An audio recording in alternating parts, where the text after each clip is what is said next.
This is Where We Live on Connecticut Public Radio. I'm Lucy Nalpathanchel. Today we hear from award-winning journalist and anchor of NPR's Latino USA, Maria Hinojosa, about her new book. It's called Once I Was You, a memoir of love and hate in a torn America.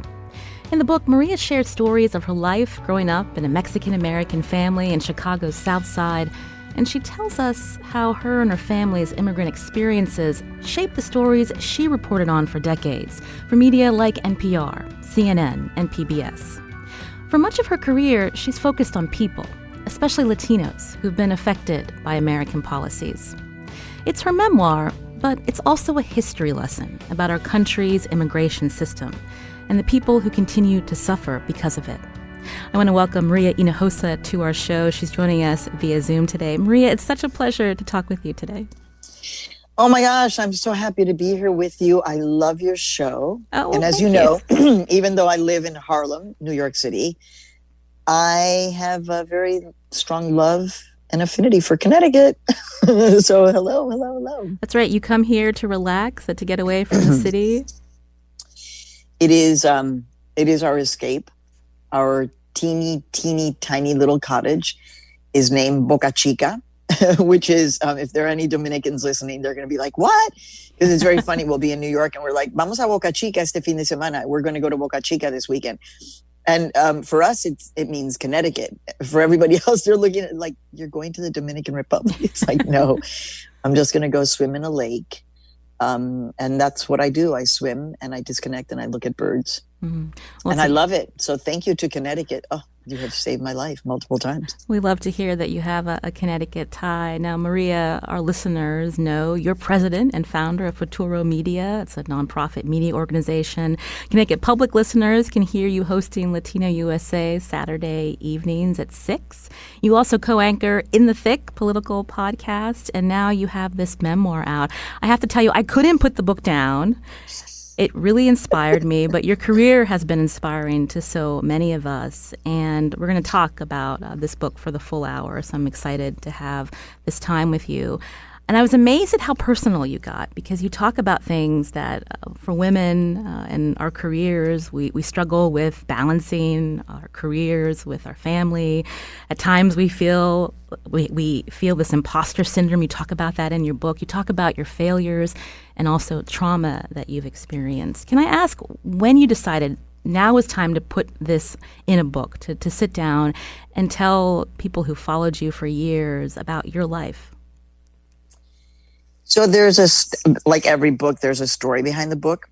And the story goes that I was on MSNBC one night, close to the election. And I had a moment where I corrected somebody who's a Trump supporter who used the term illegal immigrants.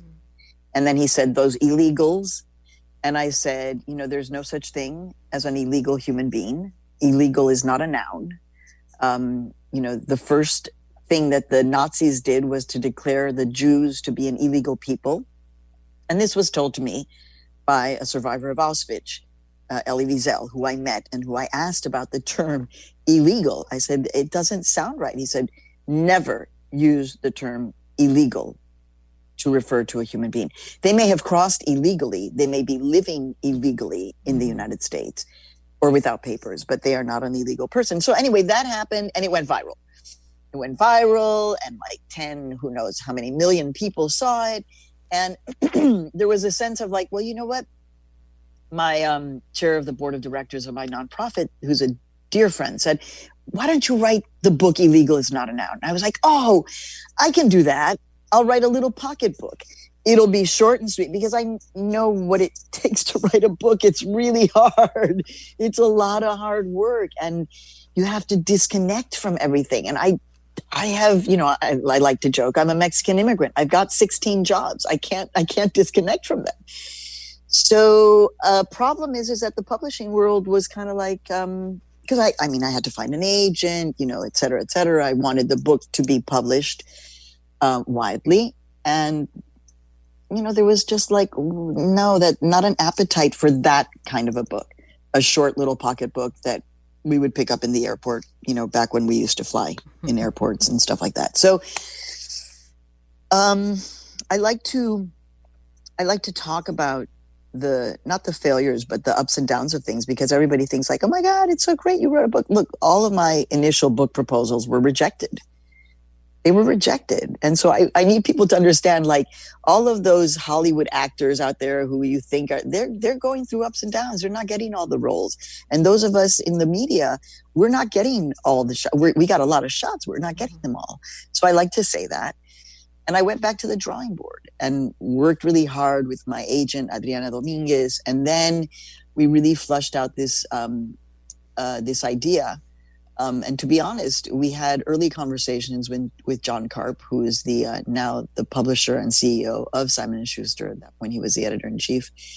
And we talked about the book being bigger, being a bigger book. And I was kind of like, a big book? What's a big book? He's like, a book that's like a thoughtful book. So it's not, yes, your life is great, all good, but it's a little bit much, right? And that was where the idea was born. And I'm so thankful, because then we connected with Michelle Herrera Mulligan, Irish Mexican American from Chicago. So we get each other, and she really helped me to finesse this idea of it's your life, but it's your life as through journalism, through your stories, and through living through journalism, consuming it in the 70s. It's your life as a woman, as a survivor of rape. I didn't know that was going to become a part of the book, but it did. It's your life as somebody who's running a company. It's your life as an immigrant. And therefore, we're going to talk about immigration history, because I too needed to understand, like, what the hell here? Mm-hmm. How come I live near the Statue of Liberty that says, we love you, but all of the policies, by the way, sadly, this was hard, a hard pill, but it is the truth. Both Republicans and Democrats, a pox on both of their houses regarding immigration policy. And I needed to understand this almost like this was a love letter to my country, my adopted country, almost like this was a reckoning of myself with my adopted country of the United States, where I am a proud citizen. And that's how the book was born. And I'm so thankful that we got those rejections. It shouldn't have been a little book, because this is a big issue that impacts all of us. The book is Once I Was You, a memoir of love and hate in a torn America. Our listeners can go to WNPR.org/where-we-live to read an excerpt. Maria Hinojosa with us for the hour. I loved reading about you growing up in Chicago's South Side. Again, you and your family came here from Mexico. Your father got a job working as a faculty member, and there's this moment in the book where you talk about discovering public radio for the first time. You were in your bedroom one day. Tell us about that, Maria. I love that you asked this question. Oh my God, this is like one of my favorite moments, because in fact, it's so adorable. I actually bought recently a little tiny radio, and it has a dial that you dial, and that radio lives with me in Connecticut with our family. And my kids watch me as I'm, flipping through the dial, actually, on a little radio in my time in Connecticut. And so this is the scene. The scene is that I'm, in my early teens, and I'm in my bedroom in the back alone. I was the youngest of four. So, a lot was going on. It wasn't like I had a lot of, there was not helicopter parenting at all. I was, an independent young woman. And I'm in the back room in my bedroom, and I'm flipping through the dial on our little plastic radio that had been in the house, since the 1960s. We just never, we're immigrants. We never threw anything out.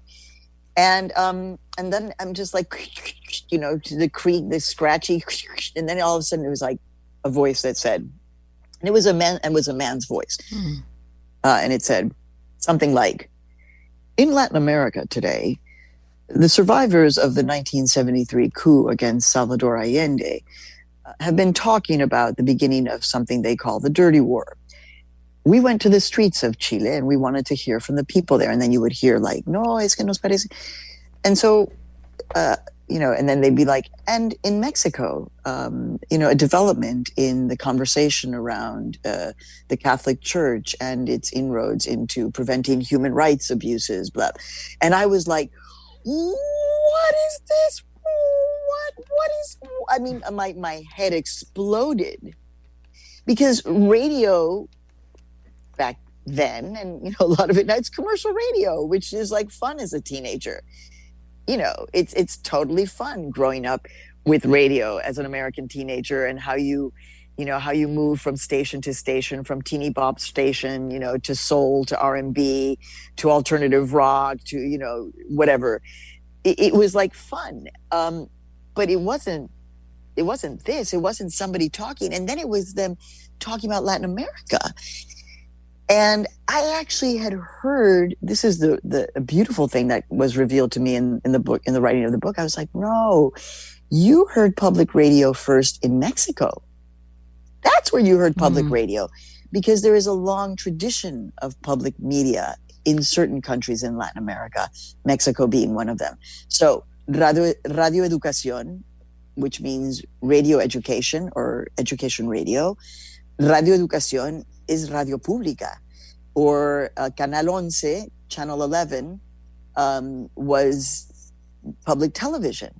And so I had heard women and men in Radio Pública saying like this, in Radio Universidad, which was a university radio, they would talk this way. And so it was like like that moment with the Reese's peanut butter cup, that just like, and I was like, whoa, there's public media that exists in English, and they're talking about Latin America, and I'm learning something. They're not yelling at me, and I don't have to listen. And by the way, I'm a big music lover of all sorts, but I was like, they're talking to me. They're not yelling at me. And it wasn't, by the way, that was not the moment when I said, oh my God, this is what I want to do with my life, because there were no people like me doing that kind of radio. It was more just like it existed. You would go on to have a fairly popular radio show in college, and you were very focused on Latin American issues.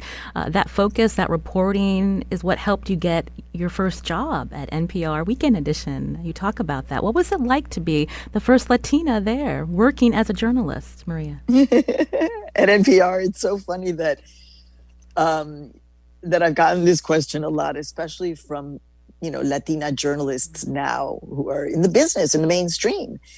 Thank God that they're there. But they do all ask me like, oh my God, you were the first, like really the first? And it's like, yeah. And what was it like? And I was like, well, to be honest with you, I was happy I had a job. I waited tables. I was a waitress. That's what I did.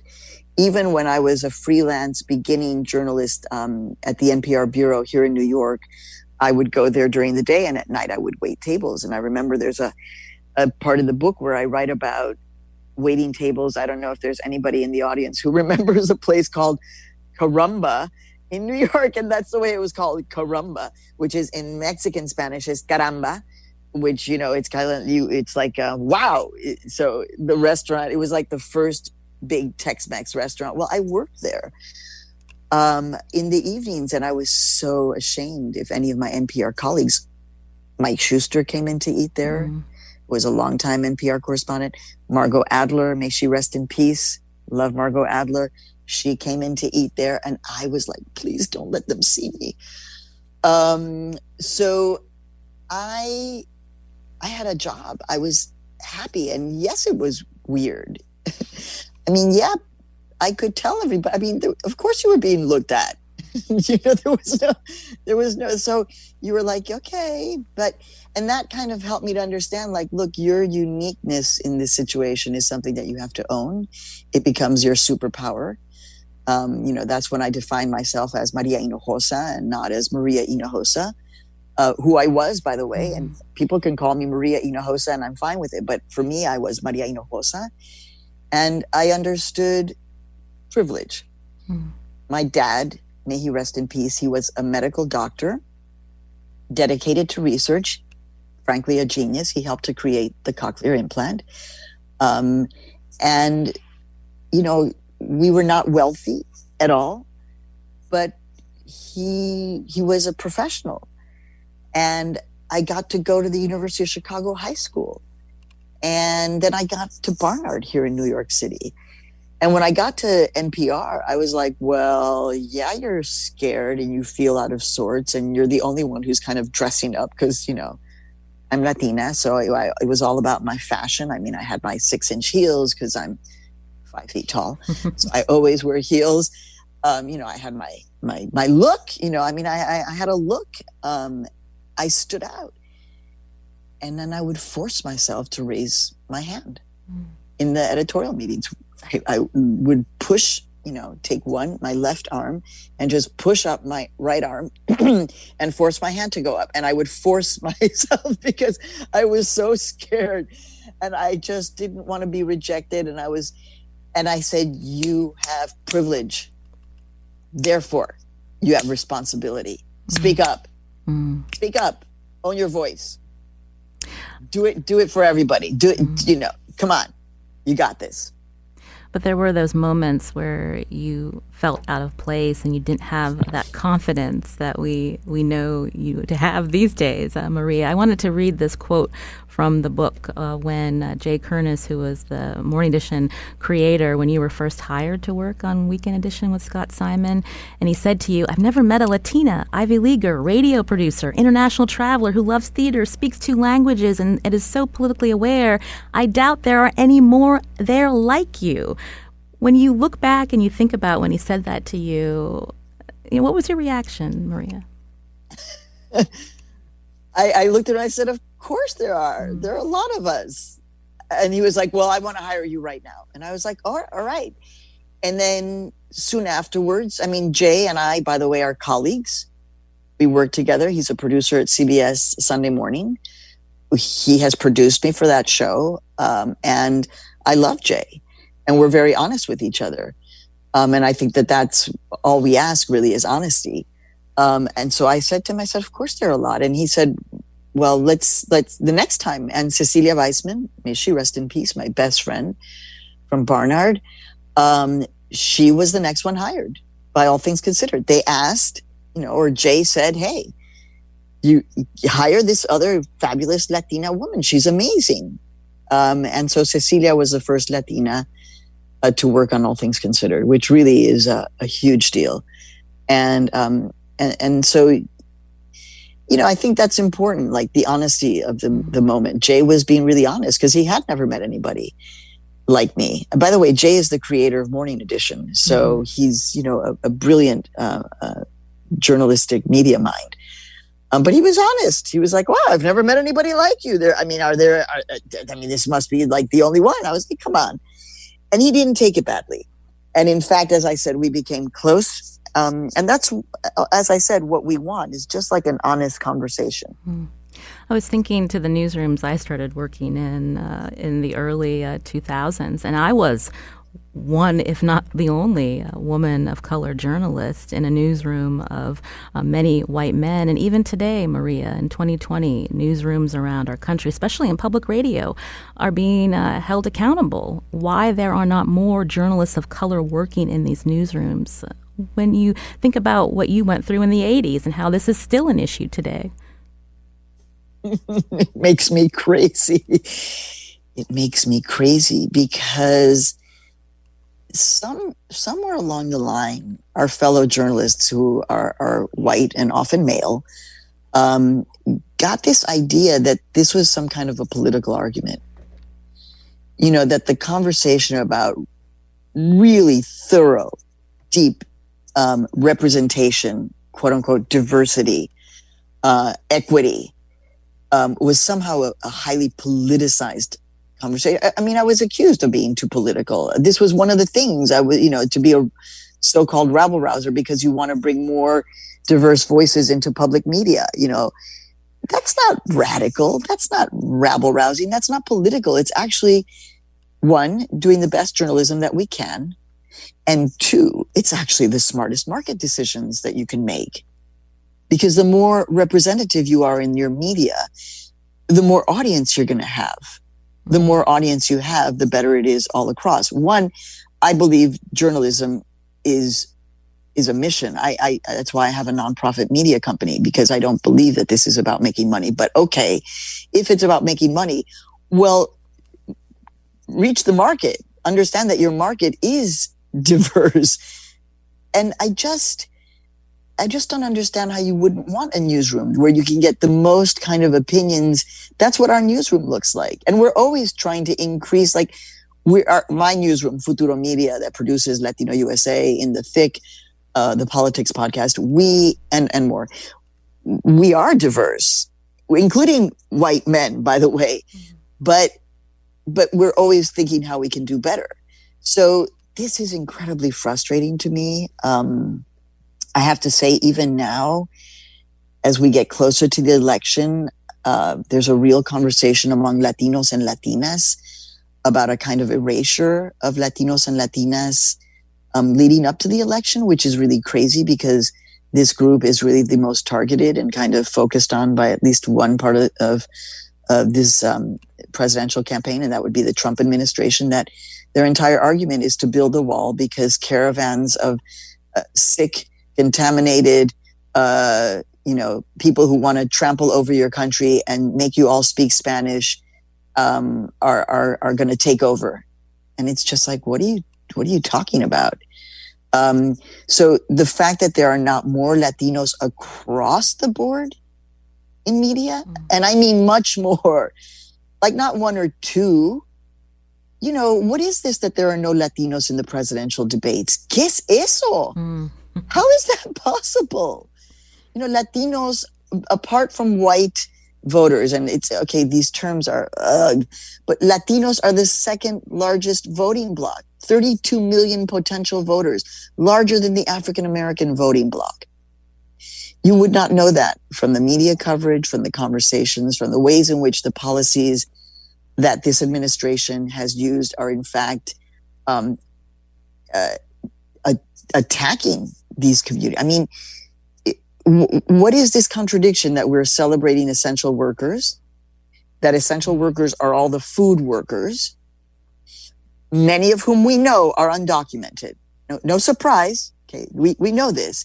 And yet none of those food workers get any access to any of the benefits from COVID, from the COVID pandemic, economic response. None. What is that?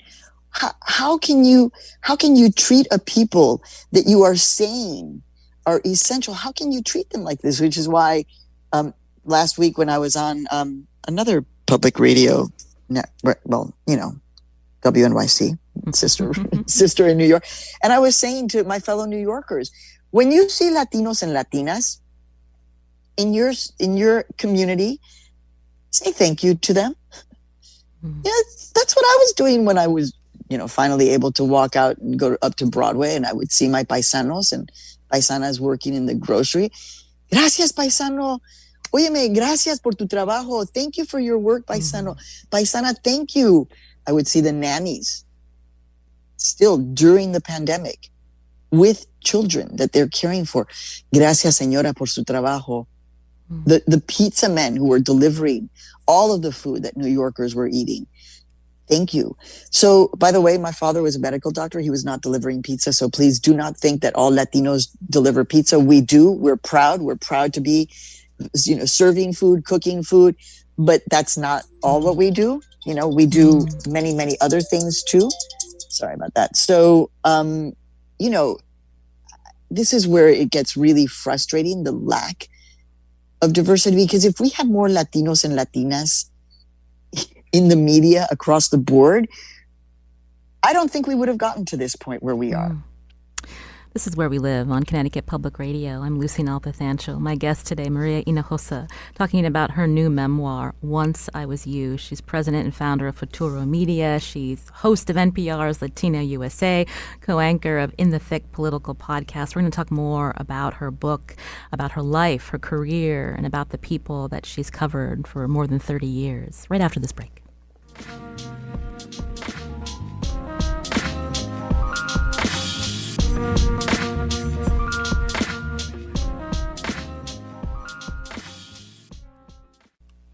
This is Where We Live on Connecticut Public Radio. I'm Lucy Nalpathanchel. My guest today is journalist Maria Hinojosa, whose memoir came out just days ago. In the opening pages of Once I Was You, Maria takes readers to the moment inside the McAllen Airport, 9 miles from the Texas-Mexico border, when she sees a little girl looking not at her, but through her. Maria, tell us about her. Who was this little girl? You know, I have a dream that one day I'll actually get to know who she is. I have a dream that this little girl who was in an airport, just sitting there, actually, as you said, looking through me, will read this book one day and get in touch with me. That's my dream. The scene is a scene that, if people back when we were flying on planes, people might recollect seeing a group of kids all wearing badly fitted sweatsuits, sitting in an airport. Now, usually in an airport, it was 7:00 in the morning. It was early. It was in McAllen Airport. Usually kids in an airport are happy. They're jumping around. They're playing with their brothers and sisters or with their school group, whatever. This little girl was sitting there not moving at all. And that's when our eyes locked. And I was like, wow, wait a second, what's going on? And then I zoomed out and I was like, oh my God, this is one of the little girls. Oh my God, this is happening right here in front of my eyes. Oh my God. And I went and very calmly, because I understood that they were being chaperoned and that these children, the definition of being trafficked, one of the definitions is that you are told not to speak to anybody. I know that these children have been told not to speak to anybody, that their chaperones are watching them like hawks. I don't know if I want to call them chaperones. They're really traffickers and kidnappers. And I know that those are very, very strong words, but these children do not know where they are, who they are with. They don't have a hold of their passports or their identification, and they're told not to talk to anyone. That's the definition of trafficking. So I went and I calmly sat next to her. There was an empty seat. And I just started talking to her. Could barely hear her. And then that's the opening section of my book. That's not how I started writing it. I started writing it through my mother's story of, and my father's story of leaving Mexico and moving to Chicago. But when I went back to write the introduction, this was a story that, as Sandra Cisneros, my muse and the great American writer, she always said, write about the stories, not the ones that you remember, but the ones that you wish you could forget, or the one that you've buried so hard, And this is one of the ones that, I ended up engaging with the people who were transporting these children. And they were all of these kids. It was about, I can't remember how many, under a dozen. There was a little boy who was like 5 years old. And so this is still happening. I mean, right now, who knows? Because I haven't been down to the border since last time I was there, it was in January. So who knows exactly what is happening now? There's a total halt to immigration because of COVID. But really, it was this administration's attempt forever to want to close down, shut down all immigration, including refugees and asylum. So that is the opening. It's a letter to this little girl who I hope, wherever she is, oh my God, please, maybe she'll remember and she'll find me. And this was in February of 2019. So again, she and these other children, they were the children that were being separated from their parents, or maybe who'd come across the border on their own under the Trump administration. And you didn't know where they were headed, but there were, as you said, chaperones with them. And you said something to her. Tell us what you told her. Well, to her in specific, I asked, I was, just to be clear, I was like, so where were you? Were you in a big, big, big house? If you remember, these children were being housed in a converted Walmart. And so I wanted to understand if she was in that big box cage, and she was. When I tried to speak to the kids, now that they had been, they were standing up, they were getting onto a plane, United Airlines, by the way. And so the flight attendants, they know what's going on. No one's saying anything. The pilots know what's going on. the airlines know what's going on, and no one's saying anything.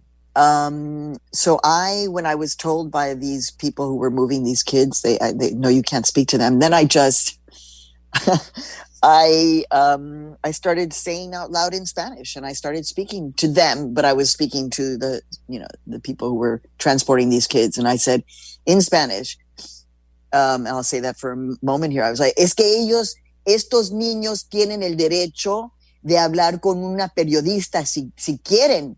Ellos tienen el derecho de saber que hay gente aquí que está preocupado por ellos. So I was saying to the kids so they could hear me, these children have the right to speak to a journalist. These children have the right to know that there are people who want to know how they are, that these children know that there are people who want them here to be taken care of, that we want them safe, that we care about them, and that they are not the problem. And I said all of this, and then I said, yeah, it was pretty emotional. I just said, I said all of this out loud to this little girl because I wanted her to see me, because I was seeing her, because, I said, I see you because once I was you. And by the way, we did not have a title for this book up until the very end. It was getting a little scary, let me tell you, Lucy. We did not have a title. It was a scary thing. There are many scary things that happen when you write a book. And then we had somebody else come in and read it. They were like, and I was like, okay, let's go. And I really, really love this title. You said that you saw yourself in her. There's a part in your book where you talk about when your mother flew you as a baby from Mexico to Chicago to meet up with your father again, who got a job as a faculty member. Can you read that excerpt for us on page 11? What happened to your mother when she tried to walk through immigration? Right. So we had flown by plane from Mexico City to Dallas. We were doing immigration in Dallas, and then we were going to fly on to meet my dad in Chicago. And the immigration agent basically begins to, it's my sister, my brothers, myself. I'm a toddler in her arms, and my mother, who was petite, 5 feet tall. And the immigration agent was super tall, very Texan. So forgive me, I'm going to imitate a Texas accent. Please don't get offended. He says, "Ma'am, your baby looks like she has the German measles," he said in a thick Texas accent, "which is contagious. So we're going to have to put her in quarantine. The rest of you are okay to come in with your green cards, but the little baby, we're going to have to put her in quarantine and keep her." For my mom, those 2 words sent her reeling. Keep her. Her knees almost buckled, and she felt the urge to run away as fast as she could. How could she be feeling both impulses at once? She had to force herself to take control of the situation. This man wanted to take away her chicle, her gum. Berta had never before been told that someone was going to keep one of her children. Her heart was beating so fast it felt like she had a hummingbird in her chest. She wanted to unleash a blood-curdling scream right then and there. It felt like someone had just sliced her open, reached in, and tried to rip out her heart, like in one of those sacrifices de los Aztecas. Berta took a deep breath. "Cálmate," she told herself, while at the same time she instinctively looked around for her allies and saw that she had no one to come to her aid. A petite woman with nothing but her own guts to call on.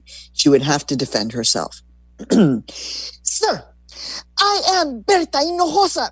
I am the wife of Dr. Raul Hinojosa. My husband was invited by the president of the University of Chicago. And if you don't believe me, you can call him yourself, sir."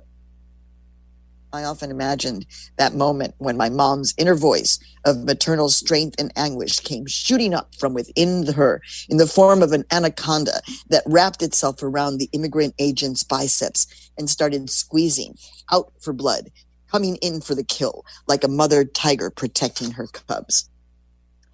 "Under no circumstances will I allow you to keep my child behind. And our paperwork is all in order, sir. And I know that we have the right to come into this country, sir." And in that moment, the sexy, dainty mom in kitten heels transformed into a monster twice the size of that immigration agent. With a powerful voice, she yelled up at a man who looked like a tree and said firmly in her thick, unmistakably Mexican accent, "I am coming into this country with all 4 of my children, sir. Do you hear me? You cannot keep my child, sir. Do you hear me, sir?" The agent shrank away from the verbal assault, suddenly looking very small. Berta had never wielded this tone before. After her impassioned speech, when the fear and anger had been released and the adrenaline drained away, her body began to shake all over, her little ankles knocking against each other. She realized her own voice, strong, assertive, fearless, had made this man, tall like a Chapultepec tree, shrink down to a shrub. The man was stunned. No one had spoken to him like this before. Why, yes, ma'am. Yes, ma'am, he said, not quite knowing what else to do. I imagine he thought my beautiful mother would be quiet and compliant. How many others had been? I couldn't have been the first to have been scrutinized and deemed too dangerous to enter the country. Was there a secret nursery in the Dallas airport in 1962 where they kept all of the diseased and unworthy children? My mom had stood up to him, though, and because of her, I wasn't taken and held with other quarantined children who were scared numb. It had to have been a mistake. That's what I told myself my entire life. But I was wrong. In fact, there was a room for babies like me, and I would discover that as I was writing this book. It wasn't just a room.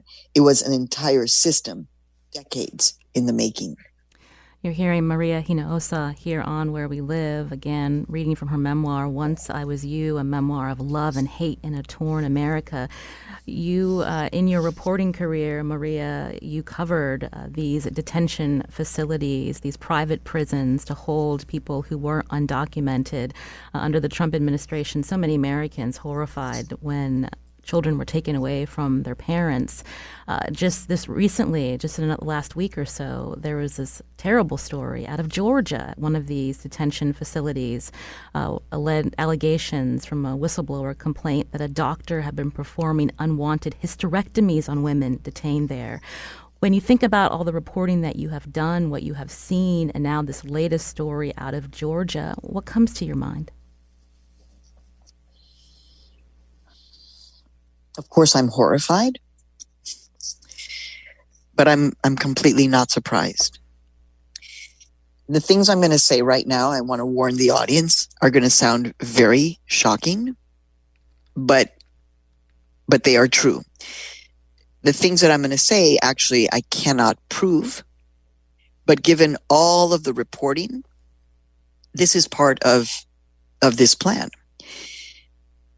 If you are a criminal, if you have a criminal mind, if you are a sexual abuser, a pedophile, or a sadist, and a torturer, a psychological torturer, you know exactly where to go to find work.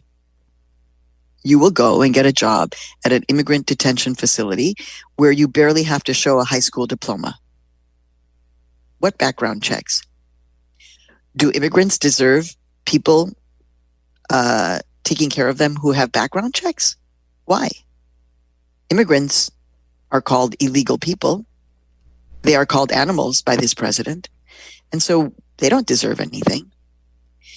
Now, if you are a baby or a toddler, how do you speak about rape?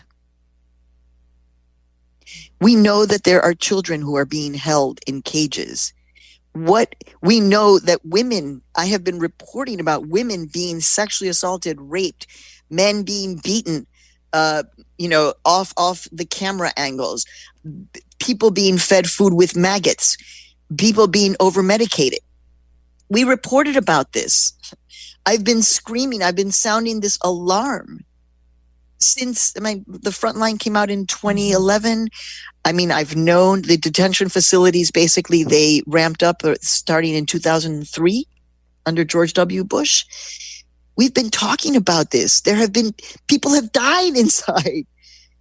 So that you have a maniacal doctor performing unwanted hysterectomies on our bodies, the difference being, the only difference between someone out there and me, because I could end up in one of these places, by the way, because the only way you end up there is because you were not born in this country.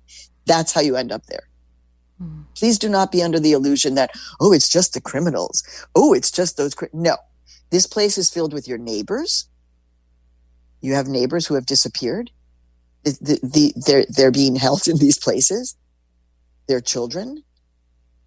These places are filled with refugees, people who are fleeing the equivalent of a world war in their experience. That's the terror that they're fleeing. These places are not filled with criminals, and yet we are being taken care of by criminals. Over and over and over again. They are audited, and they get a thumbs up because they're audited by themselves. They're audited by ICE. They're audited by the government that contracts them.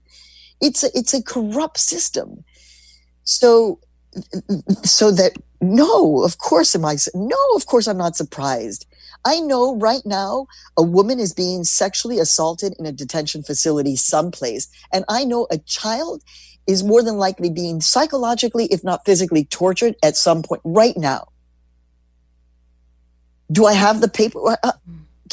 How do we prove that? Well, we can't, because we're not let in. Mm-hmm. As journalists, these places are run by private companies that are making a profit off of every body that is being held there. So wrap your head around that.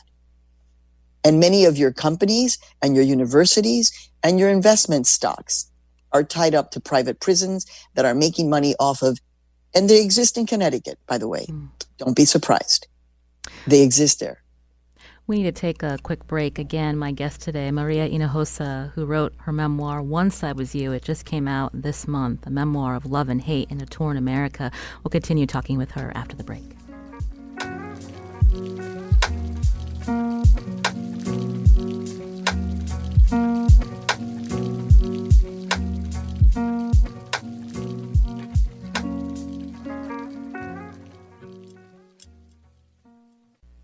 This is Where We Live on Connecticut Public Radio. I'm Lucy Nalpathanchel. My guest today on Zoom, Maria Hinojosa, journalist and founder of Futuro Media. She's host of NPR's Latino USA, and she's written a memoir, Once I Was You. We're talking about this book with her today.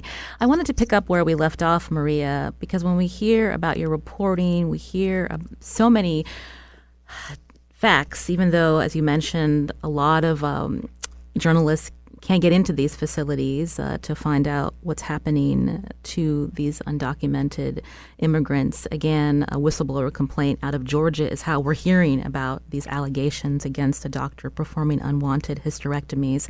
What do you want Americans to think about as we head into this election? And when we talk about this broken immigration system, this didn't happen overnight. You've been reporting on it for decades. You talk in this book about under Bill Clinton, some of the wall going up, or the fact that that Frontline documentary you reported on was under the Obama administration when there were abuses against the undocumented.